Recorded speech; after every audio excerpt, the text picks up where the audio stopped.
Would you dress up as an actual killer? Possibly. Would you eat Art Krispies? Nope.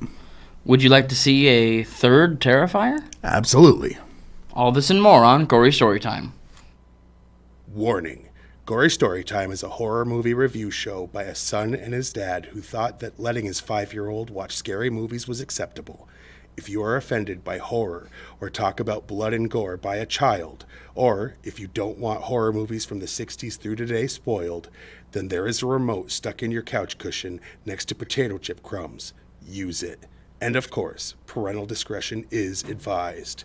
Why? You didn't use any. Shut up and start the show.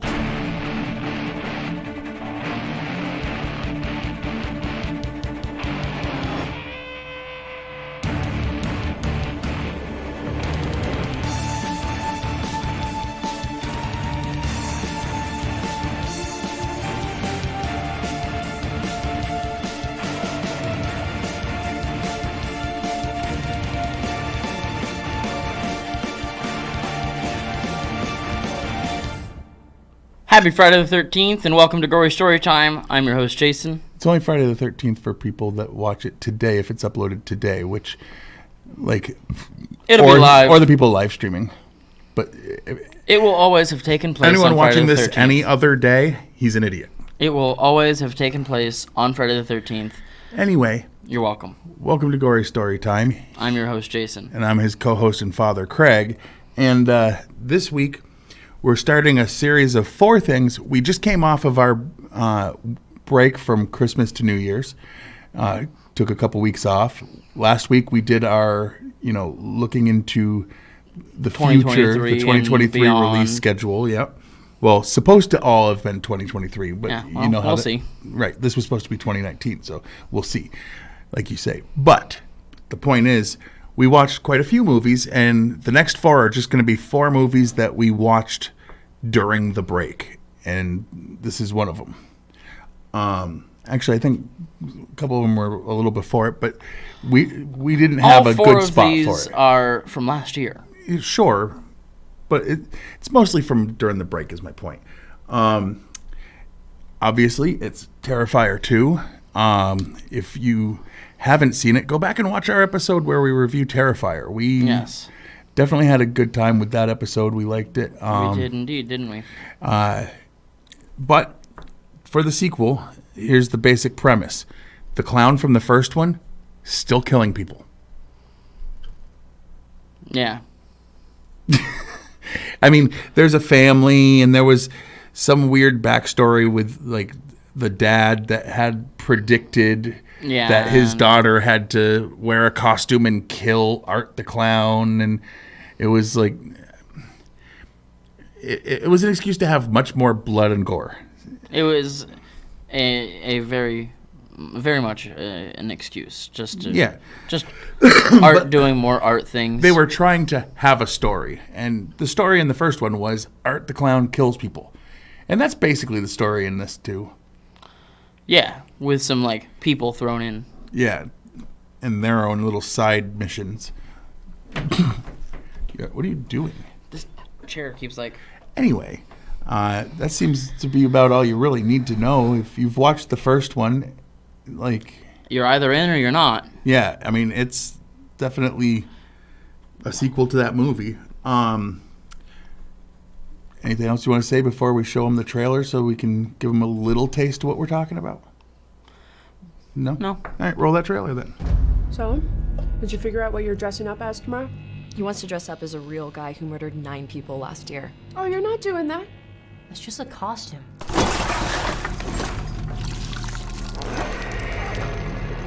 You think that guy's still out there? What's up with you and this clown all of a sudden? You're obsessed. They never found his body. What if he decides to come back here? I wouldn't worry about it. Wait a minute, aren't you that guy from the costume shop? Sir, what are you doing? It wasn't me. He was covered in blood on his shirt and his hands when he got here. I'm telling you, it was him, Allie. Right down to the little black dot on the tip of his nose. You're really weird, you know that? I believe him. About what? Something really bad's gonna happen tonight. No, I know when Jonathan's lying, okay? I could hear it in his voice. Something's wrong. Look, we're gonna have fun. Stress-free environment. Yep. Speaking of surprises, kids, we have a very special guest with us today, all the way from Miles County. Please welcome Art the Clown.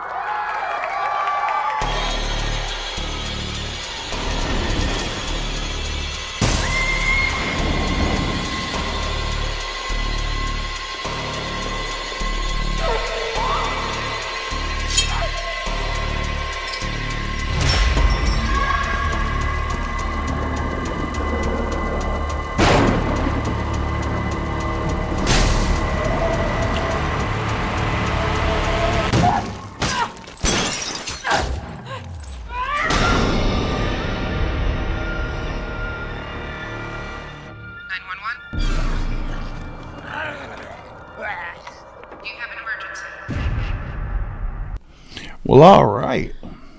Yep. I mean, so, again, if you've watched the first one, you're either in or out. I mean, you're either, like, psyched for this or you have no interest because of the first one. And there's not going to be... And if you didn't see our episode, watch it. You could tell. And, you know, watch the first one before this one because you're just getting into a longer movie of more of the similar stuff. But anyway... before we get into our behind-the-scenes information about Terrifier 2, though, what we have to do is actually sell ourselves like the ladies of the night that we are. Yes. So what we do is we come on this show and we review movies. But that's basically just something to surround we sell products and get paid. We have to get people to watch so that then, yeah. Anyway, and if you look at some of the view counts, like, obviously we're rolling in the big bucks. We're reaching tens of people. Hey, we've actually reached people that made the movie we reviewed once. Yeah, and he apologized. He did. That's actually true. Let's see. This week, the things that you can actually buy that really exist, that they pay us a ton of money for, right? Yeah. Are, let's see. Gory Story Time is brought to you by Berserk Laundry Detergent. Berserk can get out the toughest stains from all your clothes, from food spills and feces to blood and viscera. Berserk is the only brand that can remove it all. Berserk works better than the other name brands while slashing the costs to pieces. And by All Offense Halloween costumes. While people try to keep Halloween more PC, All Offense Halloween costumes go completely the other way. Real-life serial killers, we got them. Stereotypical costumes that are not just cultural appropriation, but could even offend your grandpa who is stuck in his ways. All Offense Halloween costumes. Questions because... What? Questions... What? No, that was supposed to be for, like, something happened. Because when others say PC, we say F you. There we go. Somehow it, like, combined that on the page, because that's for the thing questions. Under it. That's what I'm saying. That's weird. That's... All right. Well, is there anything else you want to discuss before we get into the meat and beef? Go. Yeah, definitely watch the first one. Watch our review of it. And then watch the second one and then come back because there's not a lot of spoilers in here, but just... I mean, there's blood. Yeah, right? You want to go first? Sure. All right. Lauren Rivera is trained in martial arts, so she did most of her own stunts in the movie. It was announced in June of 2020 that filming of Terrifier 2 began in October of 2019 and was almost complete when everything started with the quarantine. Yep. So they had to go back and finish it after. Stephen King gave it a shout-out on Twitter saying, Terrifier 2, grossing you out old school. Yep. And he's not wrong. Writer-director Damien Leone stated on Instagram that Sienna is a character he has been trying to get from page to screen for over a decade. He said, quote, "She is my favorite character I have ever written, and seeing Lauren Rivera breathe life into her has been a dream come true that I will cherish always. I cannot wait for all of you Terrifier fans to see her in action. I promise you won't be disappointed." He adds that Lavera was born to play Sienna. Director Damien Leone stated in an interview with Bloody Disgusting's podcast, The Boo Crew, that actor David Howard Thornton, Art the Clown, was very active in writing Art's character. Thornton stated that him and Leone brainstormed a lot of the kills together and even took the COVID-19 pandemic as an opportunity to expand upon pre-existing kills in the film. David Howard Thornton did have a speaking role, too. He is the voiceover for Art Crispy's cereal commercial that happens during the dream sequence. Really? Yep. Okay. The scene shot in the Terrifier haunted house was filmed in a real haunted house called Fright Factory in Philadelphia. They didn't need to build any sets for those scenes. They just used what was already available to them from the haunted house. That's awesome. Yeah. In a recent interview with Astronomicon, Terrifier writer and director Damien Leone talked about the future of Terrifier 2 in a post-coronavirus landscape and even floated the idea of releasing the film roadshow style, like Kevin Smith did with Jay and Silent Bob reboot. And thought about doing with Clerks. I didn't think he did a little, but... This movie is almost an hour longer than its predecessor, 57 minutes longer.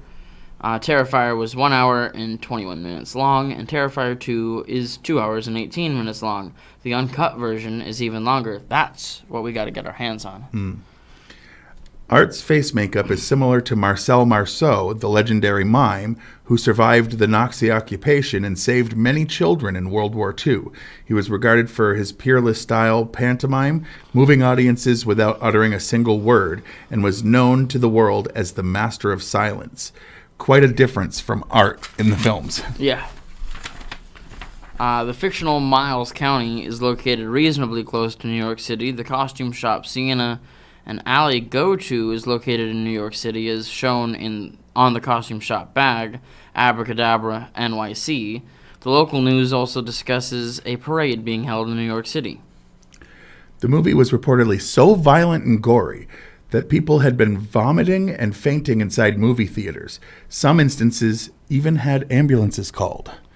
Why am I going to the lame theaters where none of this cool stuff's happening? Well, because we go to even lamer theaters that won't carry things like Terrifier 2. That's true. While it was originally only going to get a limited theatrical release for one weekend, the movie grew into a massive success. It broke the top 10 at the box office on multiple weekends. Its theatrical run lasted well past Halloween and domestically grossed over $10 million on a $250,000 budget.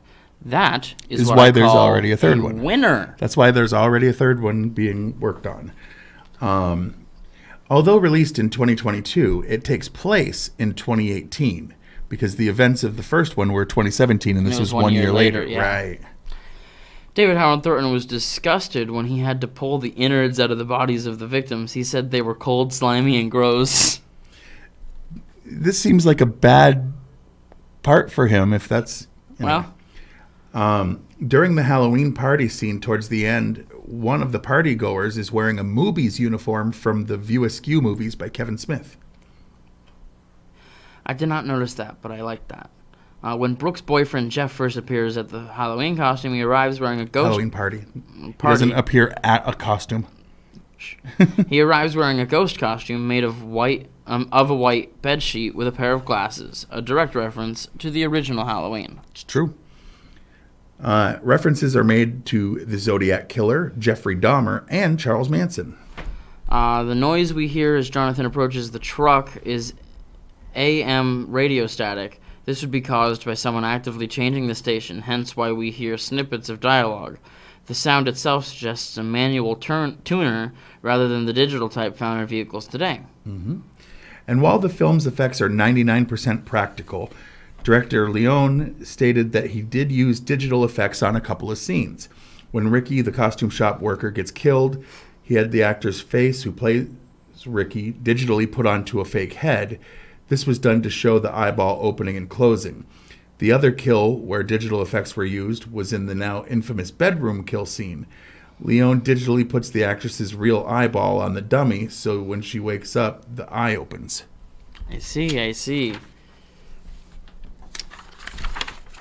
And Rotten Tomatoes is a website. And they collect a whole lot of different people's opinions on movies and tell you how many of those opinions in a percentage were positive. Yes. And I know I say this every time, but I hate when people are like, oh, Rotten Tomatoes said that my movie was, because I hear actors say that. It's like, they didn't say your movie was anything. The general consensus is your movie is whatever you're about to say. Like, if it's 20%, that's because 80% of the people didn't care for it. What are you going to do? But these being horror movies, like, they usually get lower scores. They usually do. So what do the critics think about this? Critics have this at an 86% approval rating. Which is way better than any Most president horror in my movies. lifetime? Well, yeah. Because even the people that are like, yeah, I'm glad this person won or that person won, at some point goes, I don't like that. right. And they also let the people that go on the website vote, and the people have it at 80%, which is weird because they're usually higher when it comes to horror or comedy. Yes. And there's no real like special political message or anything to make the reviewers like it better. So there must be just less people that reviewed it that are opposed to horror. Oh, yeah. Because that's one thing, that's one of the reasons we actually started the show for real, is I was so sick of all these professional reviewers, these professional critics that would come out and say, oh, this is crap because they don't like a type of movie. I don't like a lot of like dramas that are, So you're not going to be the guy who I go to hear that opinion. Right. If you like dramas, I'm not going to review them because I'm not going to be fair. If you're a food critic and you hate Chinese food, then you're not the guy to go to the Chinese Italian buffets. restaurant, but leave the Chinese food places alone because your opinion is moot at that point because no matter how good it is, you're not going to like it. Like, I feel that way about this, We love horror movies. So, of course, if we say one's bad, then you should listen to us because we're smarter than you. Yeah. No? Yeah. Now listen. that it's been put that way. All right. What was because I know you like this movie, so we try to go the opposite. What was your least favorite thing? To make it harder. So, it is very nitpicky for me because it's the part of the movie that makes it a plot. Because I'm in for Art the Clown doing Art the Clown stuff and killing people and being all gross and hurting those people and being disgusting. Yeah. All in. All that dry family lame story where they were talking to each other and being boring. But even some of that was good. So like the kid with finding the dead animal and. But I don't know. For the most part, I don't need all that storytelling. Not but in if you this. go back and watch our first one, we did say that it had just the right amount of no real story. Right. This had a little too much. Yeah. For what it is. For what it is, have less story, more blood. Anyway, I think that Replace that dialogue with stabbing, please. My least favorite part is the length. It's over short. 2 hours. No, it's over 2 hours, and the first one was just under an hour and a half, and that was a little too short. This one was, Almost you 2 could and a probably half. cut a half hour of this and have a much sleeker, better movie. They spent, 15 minutes on that dream sequence, and it was kind of bleh. Yeah, towards the end, it was okay, I get it. It's like, We're still dreaming, aren't we? It's like, can we go further in the story and not do this part? Sure. And again, I liked it, and a lot of it was excuses to just have more brutal kills, which I don't mind. It's just save something for 3, because if 3 is the Avengers of Terrifier movies, where it's going to be 3.5 It's the hours Snyder long. Cut, Dad. It's the gonna Snyder be Cut. 4.5 exactly. hours, and it's just going to be the blood. No, that's the problem. They're going to have 12 backstories, and you're going to hate them all. Because you cut out a lot of that, and guess what? You got a pretty sleek movie. Heck yeah. See? All we need is the Justice League version. The I would say the main, Whedon cut. if I had to pick one scene that could have been cut, you could cut that 10 minutes of dream sequence with the kids show /commercial /serial thing. you could probably cut that down to like 3 minutes and be a lot better. Yeah, probably. Like, I think that would speed up that slowed the movie down for me. So if I had to pick one scene to do that with, to cut out a chunk of time, that's the one I would go with. Now, what was your favorite scene? All right, so I think people have been referring to it as the bedroom scene. All right, but he just goes ham on this lady, cuts her arm in half, cuts one of her arms off, blood, and then she's like crawling to get away from him, and he runs out to another room, and he comes back with a bottle of bleach and a big thing of salt and just starts pouring it on her. You're not supposed to be laughing right now. That was so good. And for those who know about our other show, this is his sober week. I was so happy. Just throwing it out there. I was just as happy as Art was in the scene. All right. I'm going to say my favorite thing probably was more the addition of that creepy little girl. Ooh, yeah. Like, it was interesting because at first we're like, who is this and what? And like, wait. She and then happens to be at the same Then when they laundromat as him. revealed that it was like... in his head? Yeah, and only he could see her. It's like, except then later Sometimes, on, other people could see her. But yeah, she was a real figment of his imagination. I mean, when he decided to have her be there, he had her be there. Sure. So I would say that I liked that addition. I thought that was creepy and cool. Yeah. All right. On a scale of 1 to 10. So if I'm remembering correctly, I rated the first one a 10 out of 10. Because, and did I too? I think we both. I I think we think were I might together have. on that one.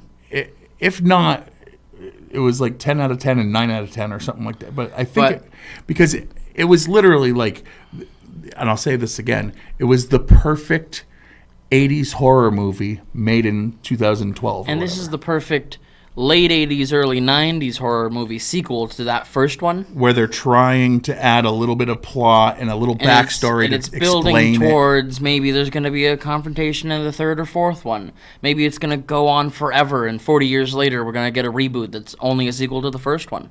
All right, you never know. Oh, I would hate that, but go ahead. But I think that it's not quite as good as the first one, so I'm giving it a 9. Okay, I'm going to give it probably, I'm going to go 8. I liked it a little less than you, but I really did like it. That one scene makes it for me. The thing was, like, if you remember, we watched it halfway one night, and it was so long that we had to stop it because it was like, I'm tired. And we had to come back to it the next day. And I don't like movies that are so long that I feel like I can't watch them from beginning to end. Which is why he hasn't got me to watch the Snyder Cut, by the way. Oh my goodness. I tried again earlier. Yeah, see. He's like, I got time to waste. Dad's in there trying to take a nap. Exactly. Anyway, anything else that you want to yeah, say there's before? all those things on the Yes, side of the I meant, is there screen. anything before that you want to, like, spit out? No? Go watch both of these movies, and if you've already seen them, go watch them again. And if you like this show, share it. No. Smash that like button and subscribe with all your friends. Anywho. So there's all that stuff, yeah. You can watch this show on Fact TV channel 1076 Thursdays at 8:30 p.m. and Fridays at 7 p.m. You can like us on Facebook. And like I say every week, by like us, I mean like Gory Storytime. There's a page. I keep forgetting to update it every week, and I need to do that. Me too. And you can also like Fact TV. And if you like Fact TV, you get a lot of things live streamed like this. Nice. Like local things, things that happen locally in town management and stuff. Yeah. Plus, there's a lot of there's a lot of people that come in and do shows in here, Oh, yeah. Very cool. Yeah.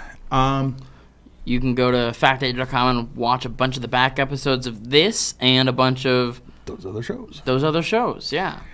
You can follow us on Twitter. I'm at Craig Jakes, all one word, all lowercase. I'm at Jiggly Firmbrain. I only tweet things that I find amusing that he says in or out of context, usually out of context, usually to make him sound as bad as possible. And he hasn't posted in a little bit because his phone needs to be paid. Yes, I'm a poor person. I mean, no, we make rakes and rakes of money or whatever. Trucks of money. I've got trucks of money and can't keep my phone on. And also, check out, Google, or not Google, go onto like YouTube and type in Gory Storytime, and 2 things should come up. My page, Gory Storytime. Like, subscribe, smash all the notifications and blah, blah, blah. Oh, yeah. Comment, share, show your friends. Tweet it to actors and stuff. The other thing that'll come up is Fact TV's page, which also has some episodes of this show. It's got a bunch of episodes of other shows. Like and subscribe to of them. Of all the directors to get in touch with, you know how cool it would be to get an email from Damien Leone? It would be pretty Tag sweet. him. Yeah. Tag him. Yeah, absolutely. But that's about it, right? Yeah, so until next time, I've been your host, Jason. I'm his co-host and his father, Craig. And sweet dreams.